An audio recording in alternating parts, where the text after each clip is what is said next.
BWMRI hybrid ভুট্টা 2 দেশে উদ্ভাবিত একটি নতুন জাতের উচ্চ ফলনশীল সিঙ্গেল ক্রস হাইব্রিড।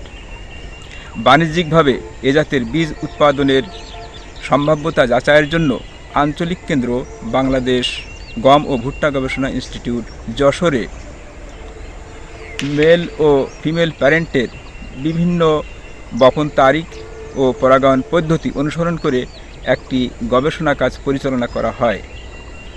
এই গবেষণায় ব্যবহৃত বিভিন্ন ট্রিটমেন্ট ও পরাগায়ন পদ্ধতি এবং ফিমেল প্যারেন্টের সিড সেটিং এর অবস্থা পর্যবেক্ষণ করে বাংলাদেশে রবি মৌসুমে এই জাতের সহজ ও লাভজনক বীজ উৎপাদন প্রযুক্তি আবিষ্কার করা সম্ভব হয়েছে।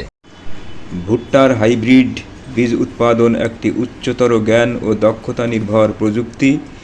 মেল ও ফিমেল প্যারেন্টের বপন তারিখ, আইসোলেশন, রোগিং, ডিটাসেলিং, পরাগায়ন, সার ও সেচ ব্যবস্থাপনা, রোগ ও পোকার আক্রমণ প্রতিরোধ, ফসল সংগ্রহ ও সংগ্রহোত্তর কার্যক্রম ইত্যাদি সকল কাজেই বিশেষ যত্নের প্রয়োজন।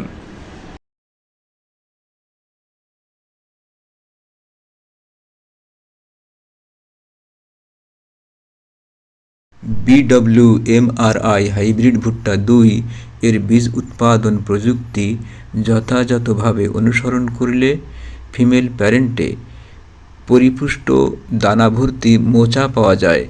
এখানে প্রায় প্রত্যেকটি কব গোড়া থেকে আগা পর্যন্ত দানায় পরিপূর্ণ। সুতরাং বাংলাদেশে হাইব্রিড ভুট্টার বীজ উৎপাদনে কাঙ্ক্ষিত ফলন পাওয়া যায় এবং এটা একটা লাভজনক ব্যবসায় পরিণত হতে পারে।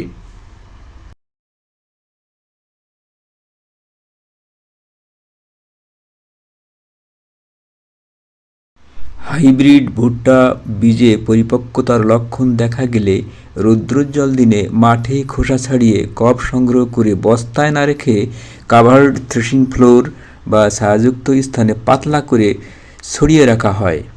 কবগুলো 2 দিন রোদে শুকিয়ে রাতে বস্তায় না রেখে ছায়াযুক্ত স্থানে পাতলা করে ছড়িয়ে রাখা হয়। দানার আর্দ্রতা শতকরা 20% বা তার নিচে আসলে কবগুলো মাড়াই করা হয়। অতঃপর দানাগুলো রাতে ছায়াযুক্ত স্থানে পাতলা করে ছড়িয়ে রাখা হয় ও দিনে নাড়াচাড়া করে রোদে শুকানো হয়। দানার আর্দ্রতা শতকরা 10 থেকে 11% হলে বায়ুরোধী পাত্র বা বস্তায় রেখে হিমাগারে সংরক্ষণ করা হয়।